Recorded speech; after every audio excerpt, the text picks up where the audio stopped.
ne nous privera pas de notre liberté et de nos droits.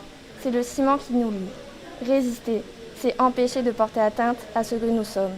Ce message lu par Feriel, élève de 3e au collège Racine d'Alès, fait suite à une démarche personnelle, celle de Gilles Roumieux, son professeur d'histoire-géographie. Ébranlé par l'assassinat de Samuel Paty à Conflans-Sainte-Honorine, Gilles Roumieux a entrepris un travail de mémoire avec ses élèves de 3e. Si une brochure préfacée par les sœurs de la victime est actuellement à la vente à la librairie Sorams, l'enseignant donne au projet une seconde vie à la médiathèque d'Alès. On a été tellement émus par cet événement qu'on a décidé de faire une brochure à partir des questions qui avaient été posées. Et puis naturellement, on a voulu faire varier le projet, le faire sous la forme d'exposition, en choisissant 17 textes très symboliques, très forts, qui se complètent. Et surtout, ce qui est très touchant dans ces affiches à la médiathèque, c'est que certaines affiches, il y a des QR codes.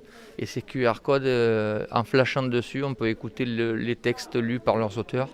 Et ces voix d'enfants, elles sont vraiment magnifiques. Et on peut reprendre le titre de l'exposition, des élèves qui nous élèvent, et nous en sommes très fiers.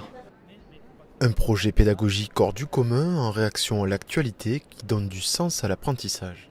On sort de la verticalité habituelle du système scolaire pour de l'horizontalité, c'est-à-dire que c'est transversal, ça réunit tous les enfants.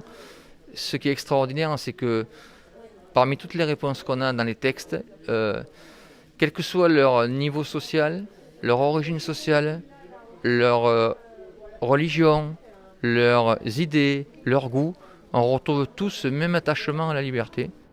Pour mener à bien ce projet, Gilles Roumieux a eu carte blanche par la principale du collège Racine qui a apporté un soutien indéfectible.